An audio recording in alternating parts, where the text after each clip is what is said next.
ప్రార్థన. మమ్మల్ని మిక్కిలిగా ప్రేమించిన మా ప్రియ పరలోకపు తండ్రి, మీ పరిశుద్ధమైన నామ లెక్కలను స్తోత్రాలు నాయన. ఈ యొక్క ఉదయకాల సమయంలో మరొక ఆరాధనలో పాలు పంచుకుని మిమ్మల్ని స్తుతించుకునే గొప్ప భాగ్యాన్ని మాకు ఇచ్చినందుకు వందనాలు ప్రభు. సజీవులే కదా ప్రభు నిన్ను స్తుతిస్తారు.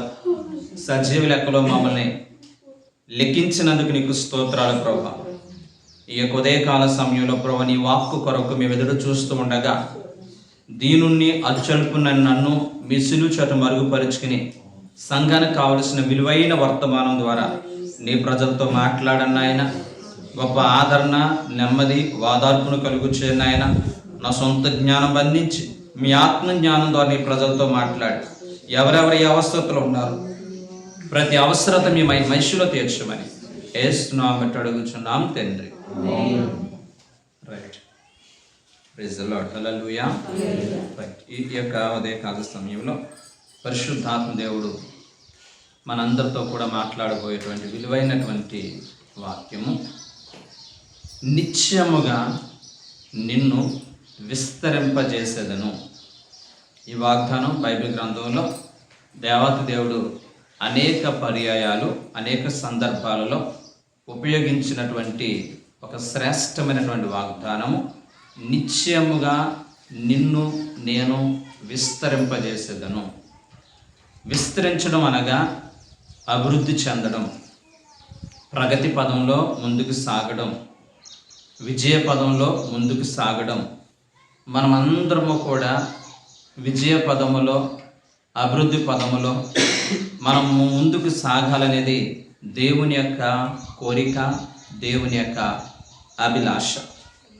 అందుకనే దేవాతి దేవుడు సృష్టి ఆరంభములో ఆయన సమస్తమైన సృష్టిని చేసి చివరగా ఆదామని అవ్వని తయారు చేస్తున్నప్పుడు దేవాతి దేవుడు ఇచ్చినటువంటి దివ్యమైన వాగ్దానము ఆదికాండము 1వ అధ్యాయము 28వ వచనాన్ని మనం చూసినట్లయితే, ఆదికాండము 1వ అధ్యాయము 28వ వచనాన్ని, దేవుడు వారిని ఆశీర్వదించెను. ఎట్లనగా మీరు ఫలించి అభివృద్ధి పొంది విస్తరించి భూమిని నిండించి దానిని లోపరుచుకొనుడి. హల్లెలూయా. మీరు ఫలించి అభివృద్ధి పొంది విస్తరించి భూమిని నిండించుకుని దానిలో ఉన్న సమస్తాన్ని కూడా లోపరుచుకోనండి.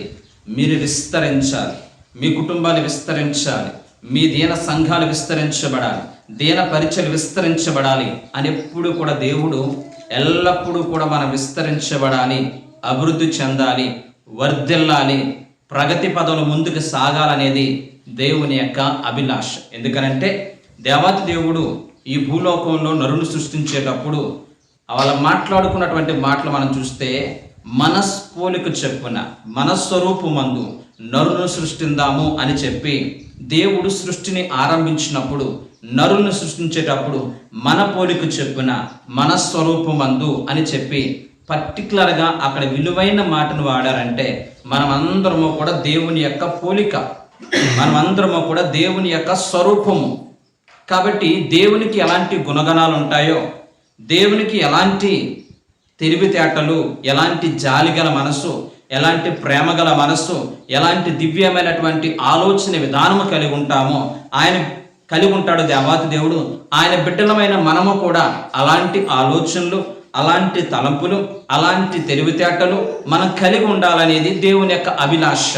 మనుషులందరినీ కూడా నిస్వార్థమైనటువంటి మనస్సాక్షితో, ప్రేమానురాగాలతో బ్రతకాలనేది దేవుని యొక్క ఆశ. అందుకనే బైబిల్ గ్రంథంలో కొలస్సీలు రాసిన పత్రికలో ఒక మంచి ఫిలిప్పీలు రాసిన పత్రిక 2వ అధ్యాయం 5వ వచనంలో, క్రీస్తు యేసుకు కలిగిన ఈ మనస్సును మీరు కూడా కలిగి ఉండండి. ఎందుకంటే మన యొక్క తండ్రి, మన సృష్టించిన తండ్రి మనసు ఎంత మంచిదో మనం కూడా అలాంటి మనసు కలిగి ఉండాలని దేవుని యొక్క ఉద్దేశం.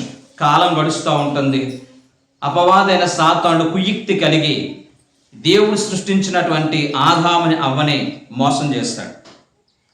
ఈ ఆదికాండ 3వ అధ్యాయంకి వచ్చేసరికి దేవుని యొక్క ప్రణాళికలు, దేవుని యొక్క ఉద్దేశాలు, దేవుని మనిషి పట్ల కలిగి ఉన్నటువంటి తలంపులు వాళ్ళు విస్తరించబడాలి, అభివృద్ధి చెందాలి, భూమిని నిండాలి, దాన్ని లోపరుచుకోవాలి అని చెప్పి మన పిల్లల కోసము తల్లిదండ్రులు ఎలాంటి ప్రణాళికలు కలిగి ఉంటారో అలాగే దేవాతి దేవుడు కూడా ఆదాము అవ్వల పట్ల ఎన్నో ప్రణాళికలు కలిగి ఉంటే ఆ ప్రణాళికలన్నీ కూడా నిర్మూలమైపోయి ఆ ప్రణాళికలన్నీ కూడా సాతాను తారుమారు చేసే ప్రయత్నం చేస్తాడు మానవుని అడ్డు పెట్టుకుని.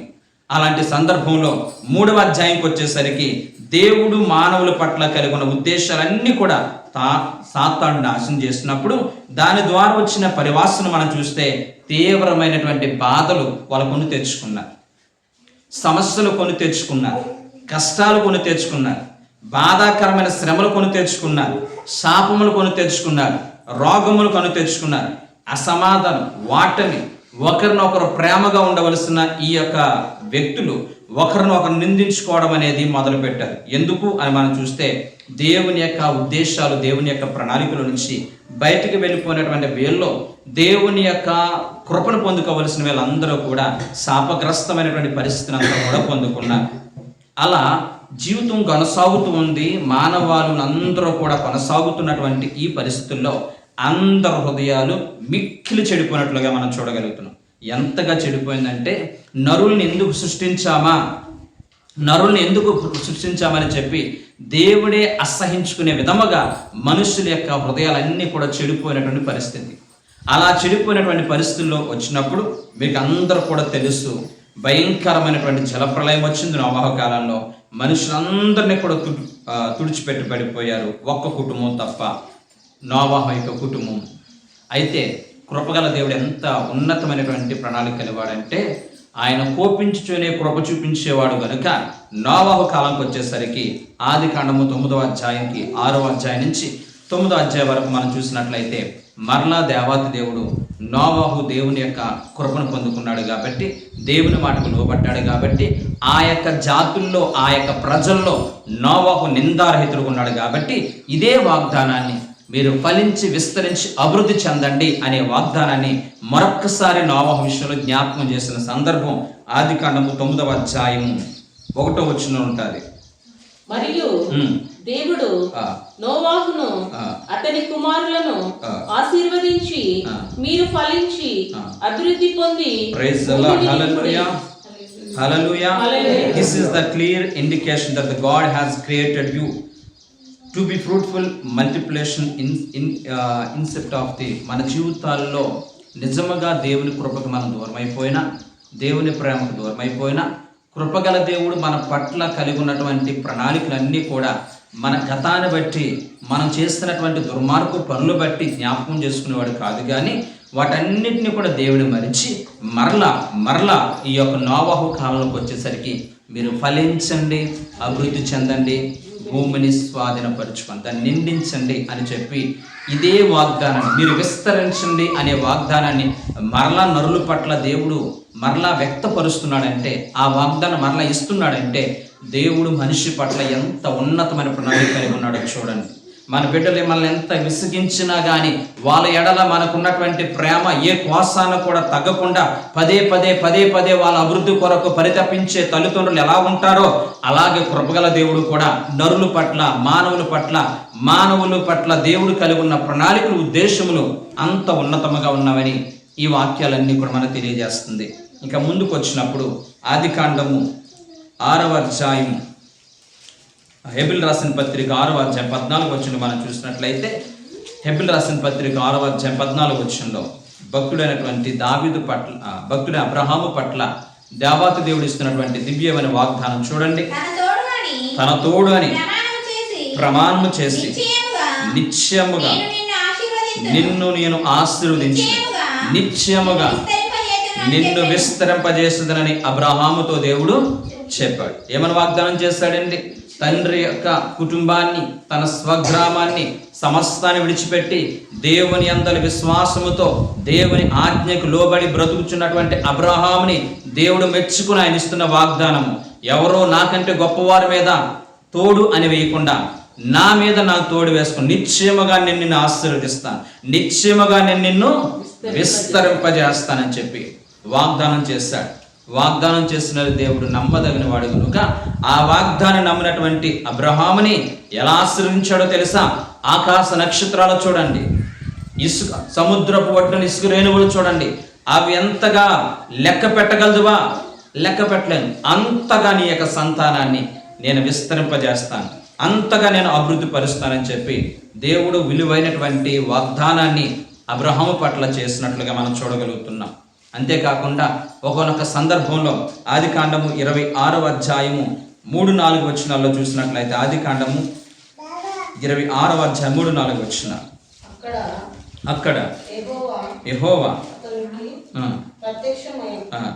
నీవు ఐగుప్తులోనికి వెళ్ళక నేను నీతో చెప్పు దేశమునకు నివసించు.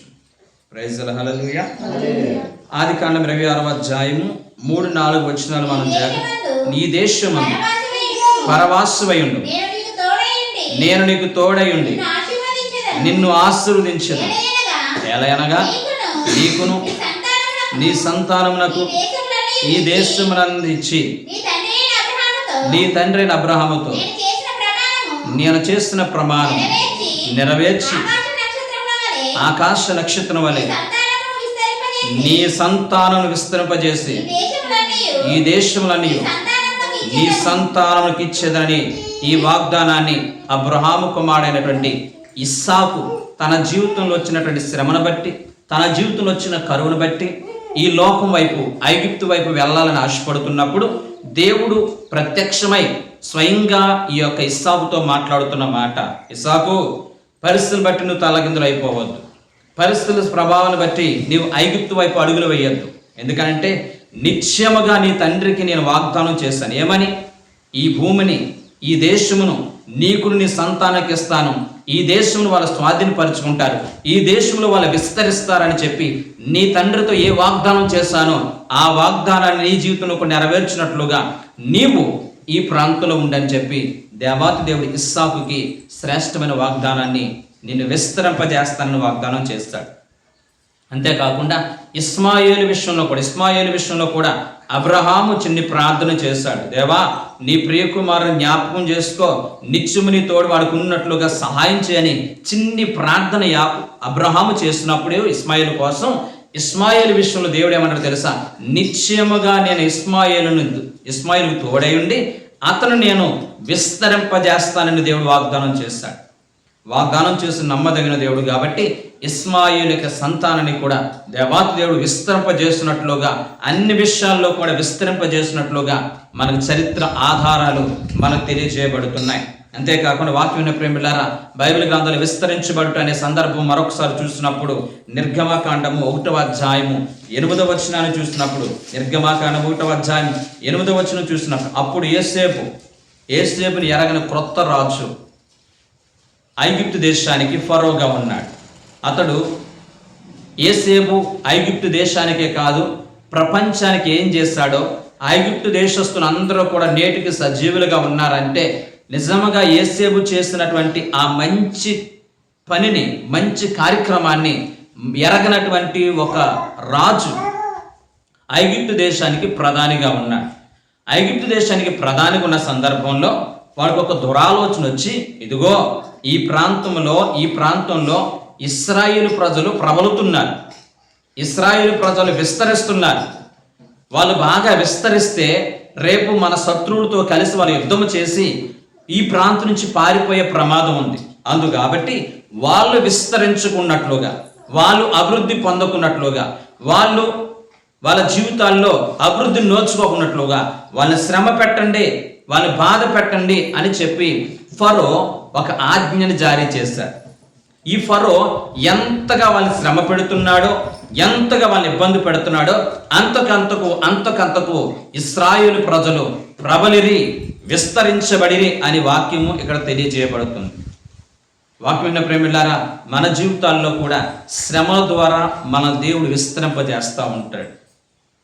ఆదిమ సంఘము కూడా విస్తరించబడిందంటే, ఆదిమ సంఘము కూడా రోజు రోజుకి విస్తరించబడిందంటే కారణము అనేక శ్రమల మధ్య పుట్టుకొచ్చినటువంటి ఆదిమ సంఘము, మొదటి శతాబ్దంలో పుట్టుకొచ్చిన సంఘము నిజంగా అనేక శ్రమల నుంచి పుట్టుకొచ్చింది కాబట్టి ఎన్ని శ్రమలు వాళ్ళు ఇబ్బందులు గురయ్యారో అంతగా విస్తరించిందని బైబిల్ చరిత్రలో తెలియజేయబడుతుంది. అందుకాబట్టి దేవుని వాక్యాన్ని ప్రేమిలారా, నీవు నేను కూడా ఎంతగా శ్రమపరచబడుతున్న పరిస్థితులను బట్టి, కుటుంబ పరిస్థితులను బట్టి, జీవితంలో ఎదురవుతున్నటువంటి సమస్యలను బట్టి, నీ బ్రతుకులు ఎంతగా శ్రమని, ఎంత ఇబ్బందులు నీ జీవితంలో ఎదురవుతున్నా కృపగల దేవుడు నీకు తోడుగా ఉంటే ఆ శ్రమల మధ్యన దేవుడు నిన్ను విస్తరింపజేస్తాడనే వాగ్దానాన్ని ప్రతి ఒక్కరూ కూడా నమ్మాలి.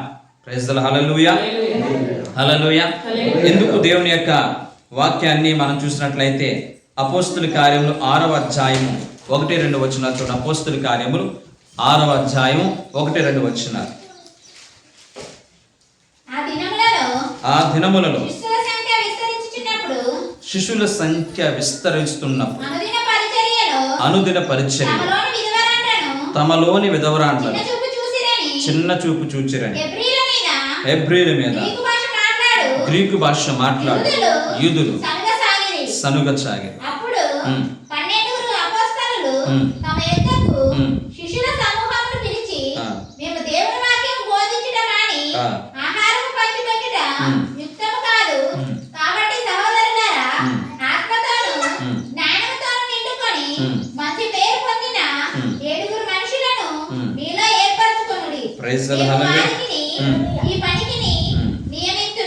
రైట్, 7వ వచనం చదువుచున్న.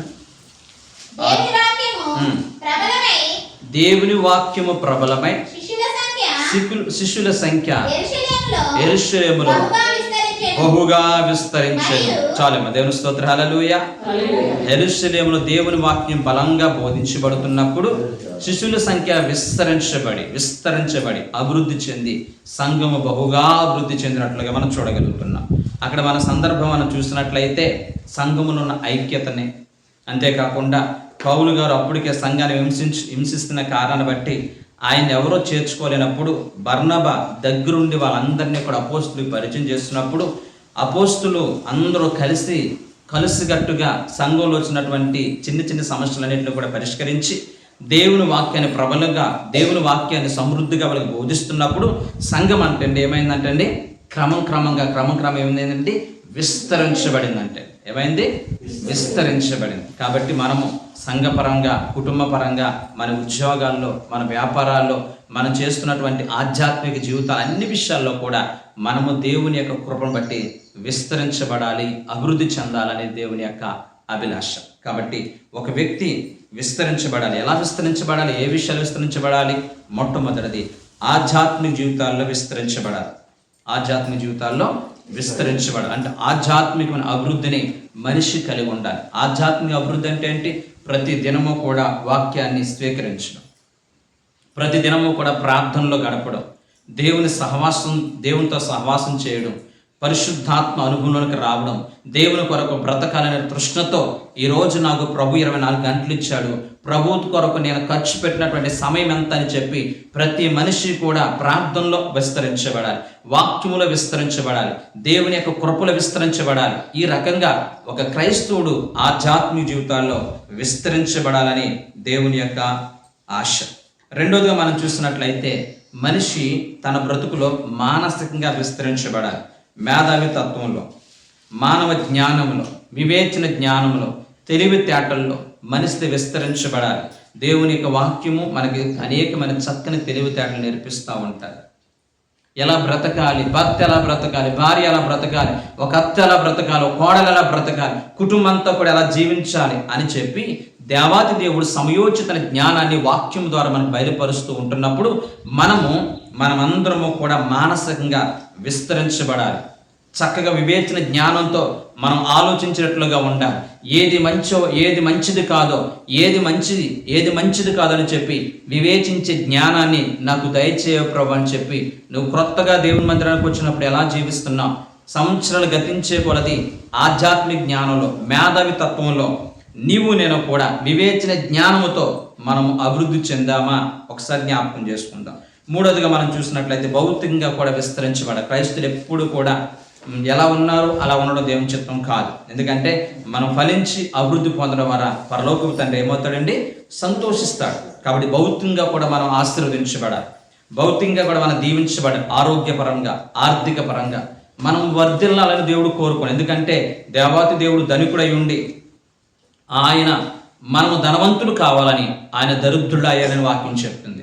అన్ని విషయాల్లో కూడా మనం విస్తరించబడాలి, అభివృద్ధిని పొందాలని దేవుని వాక్యము సెలవిస్తూ ఉంటుంది. ఈ మాట 2వ కొరింథీ రాసిన పత్రిక 8వ అధ్యాయం 9వ వచనంలో ఇక్కడ ఉంటారు. దేవుని స్తోత్రం, హల్లెలూయా.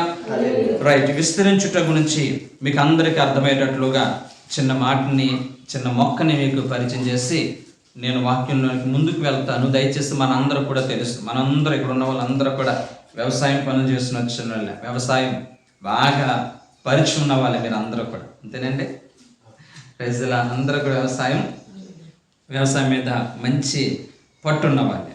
కాబట్టి ఈ రోజున మొక్కను మనం చూసుకున్నట్లయితే ఒక మొక్క లేకపోతే ఒక పంట వేసేటప్పుడు ఆ యొక్క వ్యవసాయదారుడు ఫస్ట్ ఏం చేస్తాడంటే అతని చేతి నిండా కూడా శ్రేష్టమైన విత్తనాలు ఉన్న ప్రయోజనం లేదు, లేకపోతే విలువైనటువంటి ఫలభరితమైనటువంటి భూమి ఉండి చేతిలో విత్తనాలు లేకపోయినా ప్రయోజనం లేదు. ఒక మొక్క ఎదగాలంటే ఖచ్చితంగా అతని చేతిలో విత్తనాలు ఉండాలి, రెండోదిగా మంచి నేల ఉండాలి.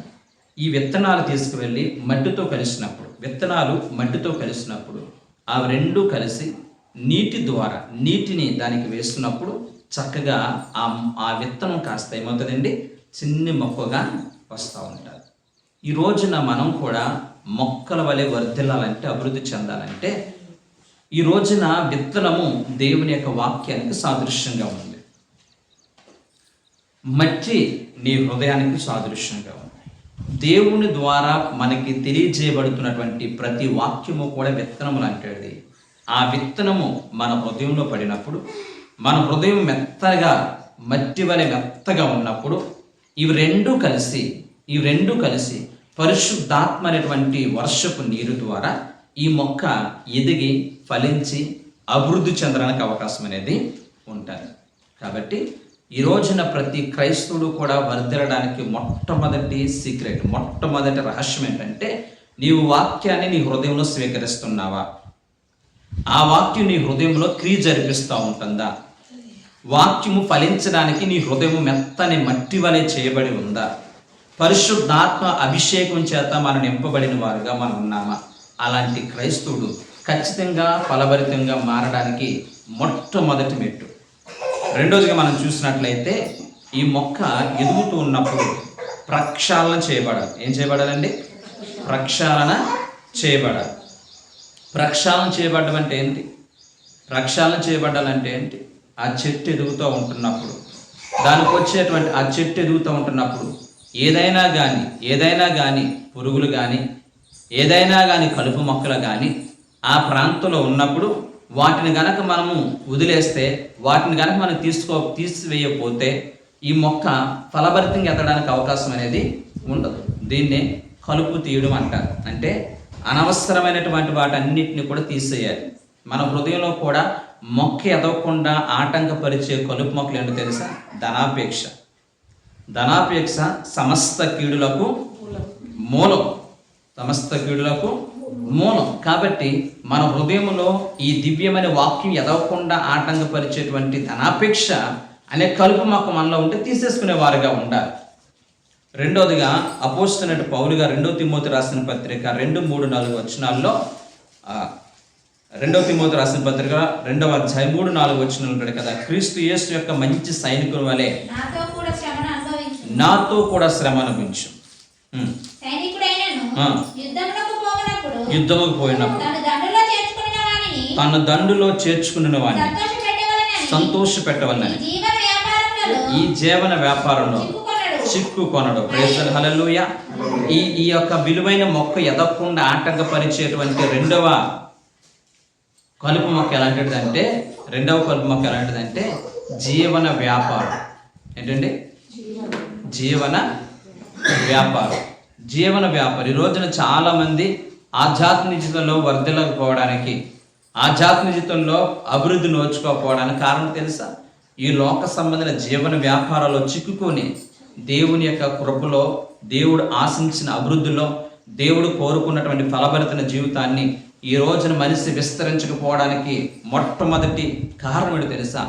మనస్సులో, హృదయంలో ధనాపేక్ష, ఈ లోక సంబంధమైన జీవన వ్యాపారాలు మనిషి యొక్క ఆధ్యాత్మికమైన విస్తరించకుండా ఆటంకపరుస్తున్నాయని మనం చూడాలి. మూడవదిగా చక్కగా ఎదుగుతూ ఉంది. ఇవన్నిటిని దాటించుకుని ఎదుగుతూ ఉంది మొక్క. ఎదుగుతూ ఉన్న మొక్కని సర్వసాధారణంగా ఆ రైతు ఏం చేస్తాడో తెలిసింది, బాగా విస్తరించిపోతున్నటువంటి ఆ కొమ్మల్ని, రెమ్మల్ని ఏం చేస్తాడో తెలుసా? కట్ చేస్తూ ఉంటాడు. ఏం చేస్తాడండి? కట్ చేస్తూ ఉంటాడు. ఎందుకు కట్ చేయాలి? కత్తిరించకపోతే ఏమవుతుంది అని మనం చూస్తే అలా అలాగే ఎక్కువగా వెళ్ళిపోవడం వల్ల దానికి ప్రయోజనం అనేది ఉండదు. అది ఫలభరితంగా ఉండి గాలి వచ్చినా, తుఫాన్లు వచ్చినా, వరదలు వచ్చినా ఆ మొక్క బలంగా ఉండి ఎదగాలంటే కనుక చుట్టుపక్కల ఉన్నటువంటి కొమ్మలు, రెమ్మలు అవసరమైనవన్నింటినీ కూడా కట్ చేయకపోతే ఆ మొక్క బలంగా ఎదగదు, స్ట్రాంగ్ అవ్వదు. కాబట్టి ఆ చుట్టూ ఉన్నటువంటి వాటన్నిటిని కూడా రైతు కట్ చేస్తూ ఉంటాడు. అందుకనే కొలస్సీలు రాసిన పత్రిక 1వ అధ్యాయము 9 నుంచి 12 వరకు మనం చూసినట్లయితే ప్రూనింగ్ ప్రాసెస్. కొలస్సీలు రాసిన పత్రిక 1వ అధ్యాయం 9 నుంచి 12 వచ్చినారు. అందుచేత ఈ సంగతి వినిన నాటి నుండి మేమును మీ నిమిత్తము ప్రార్థన చేయుట మానక మీరు సంపూర్ణ జ్ఞానమును, ఆత్మ సంబంధమైన వివేకము గలవారును, ఆయన చిత్తమును పరిపూర్ణము గ్రహించిన వారునై ప్రతి సత్కార్యములలో సఫలులగుచు దేవుని విషయమైన జ్ఞానమందు అభివృద్ధి పొందుచు అన్ని విషయములలో ప్రభువును సంతోషపెట్టునట్లు ఆయనకు తగినట్లుగా నడుచుకొనవలననియు ఆనందముతో కూడిన పరిపూర్ణమైన ఓర్పును, దీర్ఘశాంతమును కనపరచినట్లు ఆయన మహిమా శక్తిని బట్టి సంపూర్ణ బలముతో బలపరచబడవలననియు తేజోవాసులైన పరిశుద్ధుల స్వాస్థ్యములో పాలివారగుటకును మనలను పాత్రులముగా చేసిన తండ్రికి మీరు కృతజ్ఞతాస్తుతులు చెల్లించవలనని దేవుని బతిమాలుచున్నారు. Praise the Lord. హల్లెలూయా. ఈ వాక్యం యొక్క సారాంశము, దేవుడు మన జీవితాల్లో అవసరం లేని వాటి, విస్తరిస్తున్నటువంటి పనికిరాని వాటి అన్నింటినీ కూడా దేవుడు ఏం చేస్తాడు? కొన్ని సందర్భాల్లో కట్ చేస్తాడు. అవి కట్ చేయకపోతే మన సంపూర్ణ బలాన్ని చేకూరదు మొక్కకి. కాబట్టి దేవుడు కొన్ని సందర్భాల్లో మనలో వచ్చిన కోపాన్ని, మనలో ఉన్న ఆవేశాన్ని, మనలో ఉన్నటువంటి దురాలోచన, ఈ లోక సంబంధం వాటి అన్నింటినీ కూడా దేవుడు కట్ చేస్తూ ఉంటున్నప్పుడు మనల్ని దేవుడు బలపరుస్తున్నాడు అనేటువంటి ఆలోచనతో మన ప్రభుని వెంబడించాలి. కాబట్టి దయచేసి ద్వితీయోపదేశకాండం 30వ అధ్యాయం 5వ వచనంలో ఇక్కడ రాయబడిన మాట, ద్వితీయోపదేశకాండం 30వ అధ్యాయం టైం అవుతుంది కాబట్టి నేను చదువుతున్నాను. ఆయన నిన్ను విస్తరింపచేయననే మాట ద్వితీయోపదేశకాండంలో రాయబడిన మాట ఏమంటుందండి? ఆయన నిన్ను విస్తరింపజేస్తాడు. నిబంధన, దేవుని యొక్క నిబంధన భంగపరిచిన ఇశ్రాయేలు ప్రజలు తిరిగి మరలా దేవునికి నిబంధనకు లోబడుటకు ఇష్టపడితే దేవుడు వారిని విస్తరింపజేస్తాను వాగ్దానం చేసి సెలవిచ్చిన మాట ఇదనమాట. అంటే దేవుని యొక్క నిబంధన ఆ పితరులతో దేవుడు చెప్పాడు, నేను మిమ్మల్ని విస్తరింపజేస్తాను, అభివృద్ధి పరుస్తాను. మరి అలా విస్తరింపజేస్తాను, అభివృద్ధి చేస్తాను. ఇశ్రాయేలు ప్రజలందరూ కూడా ఇప్పుడు ఎలా ఉన్నారు అని మనం చూస్తే భయంకరమైన శ్రమల్లో ఉన్నారు. ఎందుకు శ్రమల్లో ఉన్నారు అని మనం చూస్తే దేవుని యొక్క నిబంధనని, దేవుని యొక్క ఆలోచనలు, దేవుని యొక్క ఉద్దేశాలన్నింటినీ కూడా త్రోసివేసి వాళ్ళకి నచ్చిన మార్గంలో, వాళ్ళ మెచ్చిన మార్గంలో బ్రతుకుతూ ఉంటున్నప్పుడు, కృపగల దేవుడు వాళ్ళకి దూరం అయిపోతున్నప్పుడు, మరలా వీళ్ళందరూ కూడా పశ్చాత్తాపడి కృపగల దేవుని బ్రతిమాలుకున్నప్పుడు దేవాతి దేవుడు ఇస్తున్న మరొకసారి వాగ్దానం, నేను మిమ్మల్ని విస్తరింపజేస్తాను. ఒక క్రైస్తవుడు విస్తరించబడాలి, ఒక వ్యక్తి అన్ని విషయాలు కూడా విస్తరించబడాలంటే 3 ప్రాముఖ్యమైనటువంటి అనుభవాలు ఉండాలి. అందులో మొట్టమొదటిది, నీవు దేవుని యొక్క భక్తి, దైవ భక్తిని కలిగి జీవించాలి. ఏంటండి? దైవ భక్తి. ఏ భక్తి కలిగి ఉండాలండి? దైవ భక్తి. బైబిల్ గ్రంథంలో దైవభక్తి కలిగినటువంటి వ్యక్తులు చాలామంది ఉన్నారు. దేవుని యొక్క భక్తిని కలిగి చిన్నప్పటి నుంచి కూడా దేవుని భక్తులు ఎదిగి వాళ్ళు ప్రబలి గారు విస్తరించబడిన వాళ్ళు చాలామంది ఉన్నారు. మనందరికీ తెలిసిందా చెప్పుకున్న ఆది కాండములో నోవాహు గురించి మనం చూసినట్లయితే, నోవాహు దేవుని యొక్క భయం కలిగి ఉన్నాడు, దేవుని పట్ల భక్తి కలిగి ఉన్నాడు. ఇది వరకు ఎన్నడూ కూడా కనీసం మంచైనా లేవనటువంటి ప్రాంతంలో ప్రచండమైన వర్షం రాబోతుందనేటువంటి ఆ దేవుని యొక్క హెచ్చరికను అతడు స్వీకరించి తనొక్కడే కాకుండా తన కుటుంబం కొరకు వాడని సిద్ధపరిచి కొన్ని సంవత్సరాల పాటు దేవుని యొక్క ఆజ్ఞలు, దేవుని పట్ల భయం, దేవుని పట్ల దైవభక్తి కలిగి ఎన్నో అవమానాలు, నిందలు, ప్రతికూల పరిస్థితులన్నీ కూడా తట్టుకొని ఇదివరకు ఎన్నడూ కూడా వర్షం అంటే తెలియని ప్రాంతంలో కూడా దేవుని మాటను సంపూర్ణంగా నమ్మి ఆ వాడను తయారు చేసుకుని దేవుని పట్ల అతడు నిందారహితుడుగా, దేవుని పట్ల అతడు దైవభక్తి కలిగిన వ్యక్తిగా ఆ ప్రాంతంలో అతను నివసించాడు. కాబట్టి కృపగల దేవుడు అబ్రహాముకి కృపగల దేవుడు నోవాహుకి ఇస్తున్న వాగ్దానము, నేను నీ కుటుంబాన్ని నిన్నును విస్తరింపజేస్తానని చెప్పాడు. రెండవదిగా మనం చూసినట్లయితే ఆది కాండము 22వ అధ్యాయం 17వ వచనంలో మీరు ఇంటికి తర్వాత చదివినట్లయితే దేవాతి దేవుడు తన ఒక్కడై ఉన్నటువంటి కుమారుడైనటువంటి ఇస్సాకుని దేవుడు బలిగా ఇమ్మని కోరినప్పుడు మారు మాట మాట్లాడకుండా అబ్రహాము తన కుమారుని దేవునికి అర్పణగా ఇవ్వడానికి సిద్ధపడినప్పుడు అప్పుడు దేవాదేవుడు అంటాడు, ఇందును బట్టి నీవు నాకు భయపడేవాడవని, నన్ను ప్రేమించేవాడవని, దైవభక్తి కలిగిన వాడవని, దేవునికి ఎక్కువ ప్రాధాన్యత ఇచ్చేవాడవని నాకు తెలుస్తుందని చెప్పి అబ్రహాముకి ఇచ్చిన వాగ్దానం ఏంటో తెలిసింది. ఈ వచనం తర్వాత నేను నిన్ను విస్తరింపజేస్తాను, ఆకాశ నక్షత్రాల వలె, సముద్ర పొట్టున ఇసుక రేణు వలె నేను ఆశీర్వదిస్తాను, నేను దీవిస్తాను. అంతేకాకుండా ఇస్మాయిల్ను కూడా నేను విస్తరింపజేస్తానని చెప్పి దేవాతి దేవుడు తన గుండె లోతున్నటువంటి అబ్రహాము పట్ల ఉన్నటువంటి ఉన్నతమైన ప్రణాళిక, ఉద్దేశములన్నీ కూడా సంతోషంగా ప్రకటించినటువంటి సందర్భం. ఎందుకో తెలుసా? అతడు దేవుని పట్ల భయభక్తులు కలిగిన వ్యక్తి. మూడవదిగా నిర్గమాకాండ 1వ అధ్యాయం 21వ వచనంలో, నిర్గమాకాండ 1వ అధ్యాయం 21వ వచనంలో మీరు ఇంటికి వెళ్తారు చదవండి. అక్కడ ఐగుప్తు దేశం యొక్క మంత్రసానులు, ఐగుప్తు దేశం యొక్క మంత్రసానుల గురించి మనం చూసినట్లయితే ఫరో సెలవిచ్చాడు, ఇదిగో ఐగుప్తీయుల్లో ఇశ్రాయేలు ప్రజలు ఉన్నారు కదా, హెబ్రీ స్త్రీలు ఉన్నారు కదా, హెబ్రీ స్త్రీలు డెలివరీ అవుతున్నప్పుడు మగబిడ్డ అయితే గనక అక్కడ చంపేయండి అని చెప్పి ఈ యొక్క మంత్రసానులకి ఒక ఆజ్ఞని జారీ చేసి పంపిస్తా ఉన్నాడు.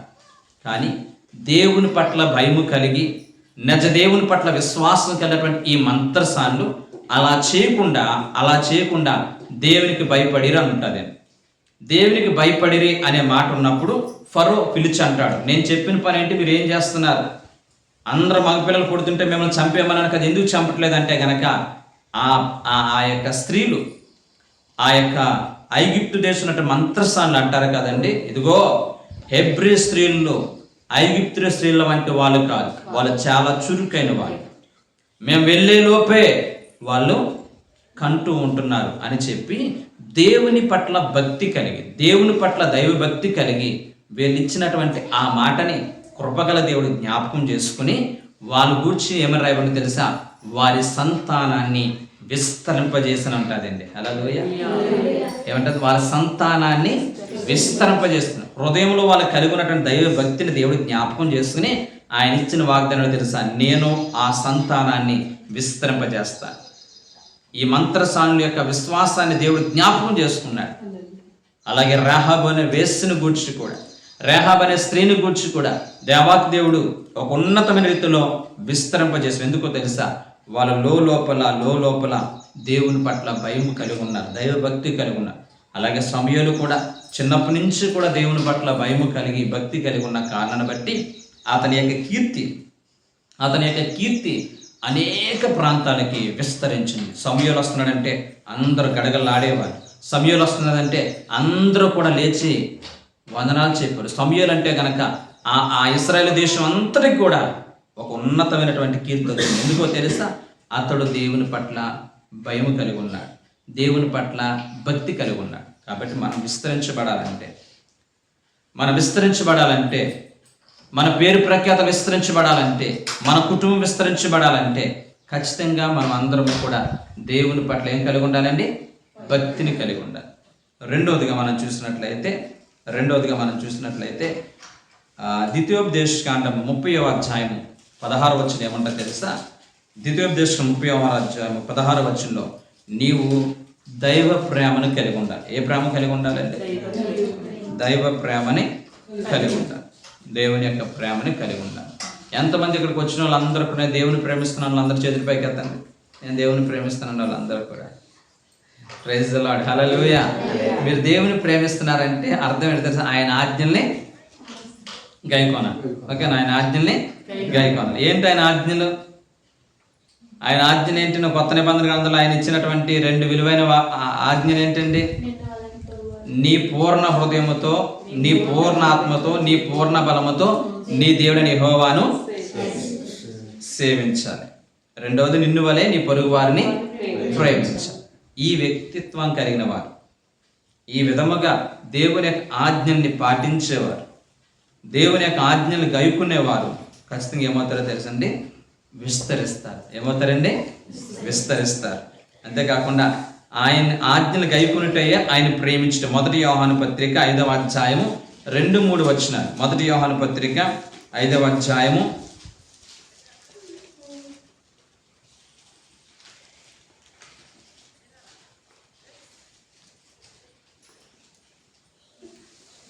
'మనం దేవుణ్ణి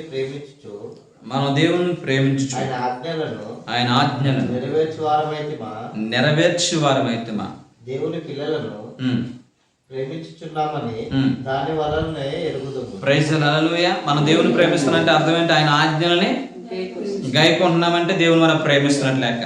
నోటితో మాటతో చెప్పడం కాదు, నోటి మాటతోనే దేవుని ప్రేమిస్తున్నానని చెప్పడం కాదు. ఆయన ఆజ్ఞలను నీ పూర్ణ బలంతో, నీ పూర్ణత్వం, నీ పూర్ణ సంతోషంగా దేవుని ఆరాధించేవాడిగా మనం ఉండాలి.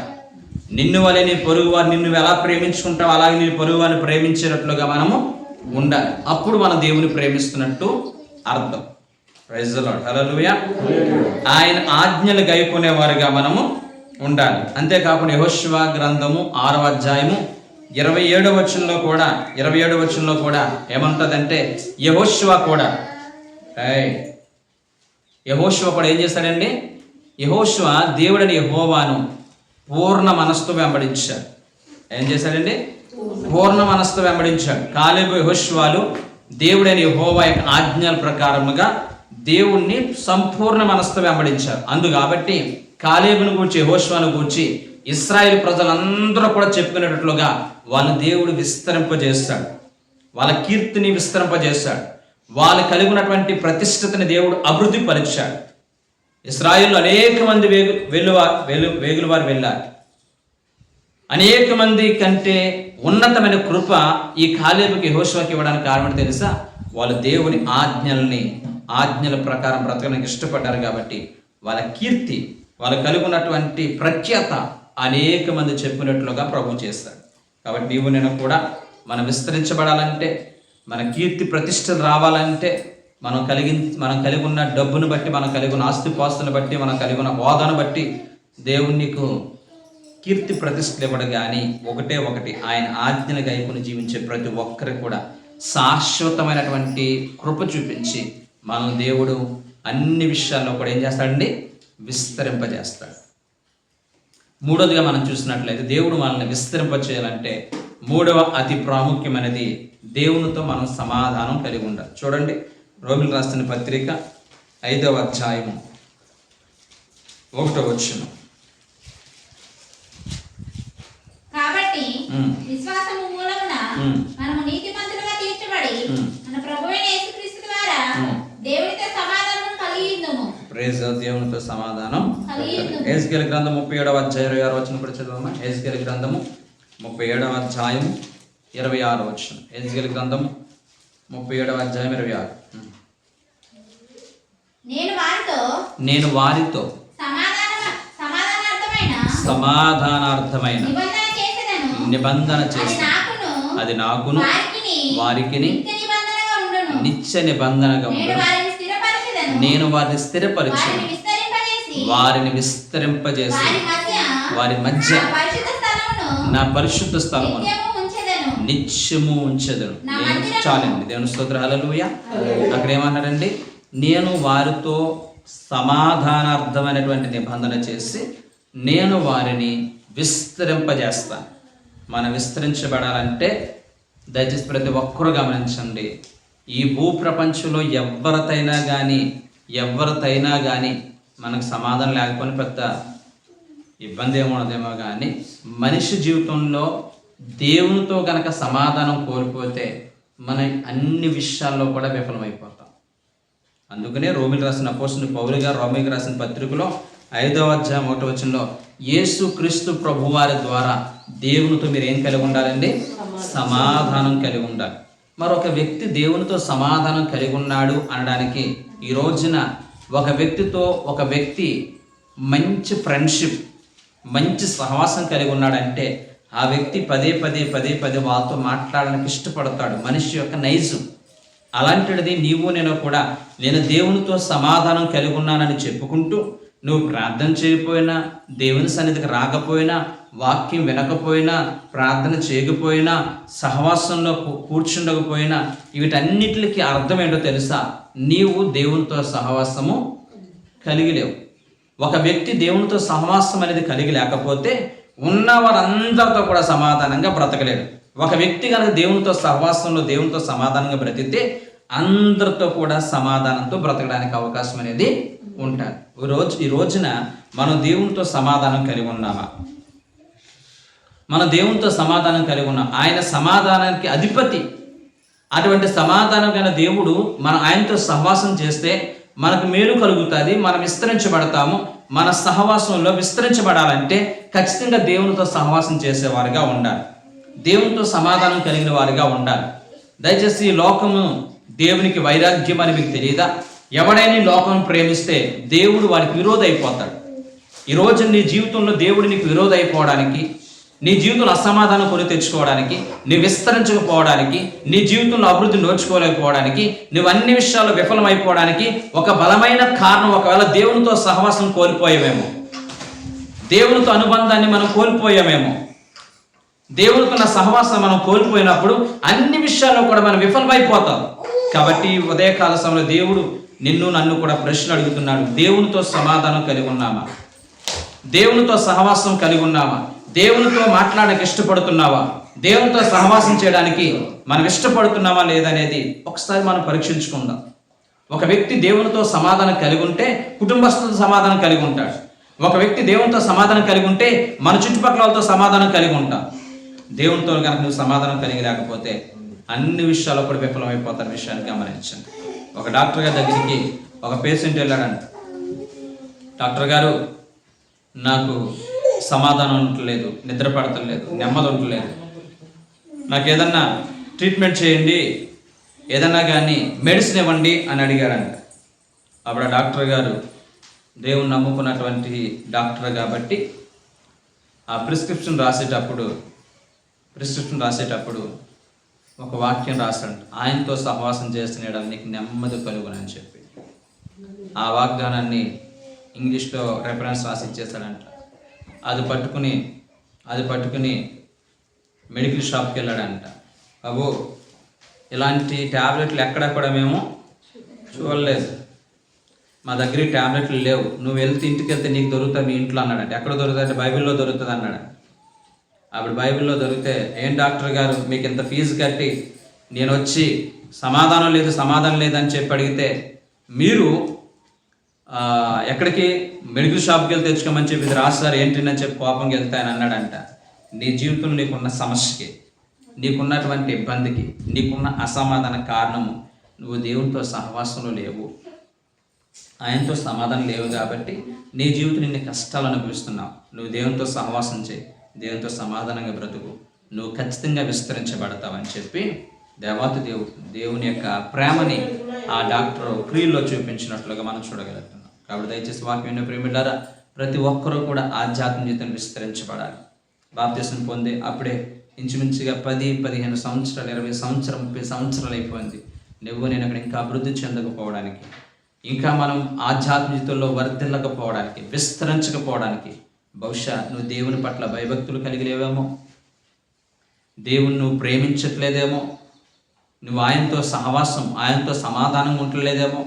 వీటన్నిటిని కూడా పరీక్షించుకుని దేవుని యొక్క ఆశ, నువ్వు కుటుంబపరంగా విస్తరించడం దేవుని ఆశ, సంఘపరంగా విస్తరించబడడం దేవుని ఆశ, నీ ఉద్యోగంలో, వ్యాపారంలో ఏది చేసినా నీ చేతి పనిలో అన్నిటిలో కూడా విస్తరించబడాలని దేవుని యొక్క ఆశ. ఆ ఆశ ప్రకారం నువ్వు బ్రతకాలంటే, దేవుని ఆలోచనలన్నింటి కూడా నీ జీవితంలో సఫలీకృతం అవ్వాలంటే ఆయన పట్ల, ఆయన ఆజ్ఞల పట్ల ఆయనతో సహవాసం చేయండి, దేవుని కొరకు జీవించండి. అటువంటి కృపా దేవతలు మనందరికీ దయచేయను గాక. ప్రార్థన చేసుకుంటారు ఇప్పుడు తల వచ్చి. మహాపరిశుద్ధుడ, ప్రేమ గల మా తండ్రి, కొద్ది నిమిషాలు వాక్యం ద్వారా మాతో మాట్లాడారు తండ్రి. నేను విస్తరించకపోవడానికి నాలో ఉన్న లోపం దైవభక్తి నాలో లేదు. నిన్ను ప్రేమించి నీ ఆజ్ఞని గైకొనట్లేదేమో తండ్రి. నీతో ఉన్న సహవాసాన్ని కోల్పోయానేమో తండ్రి, సమాధానం కోల్పోయాను. నన్ను క్షమించి మరలా నీతో సహవాసం చేసి దైవభక్తి కలిగి నిన్ను ప్రేమించి నా కుటుంబ పరంగా, నా ఉద్యోగంలో, నా వ్యాపారంలో, నా యొక్క సేవా జీవితంలో విస్తరించబడడానికి కావలసిన కృప ఇమ్మని యేసు నామమున అడుగుచున్నాం తండ్రి.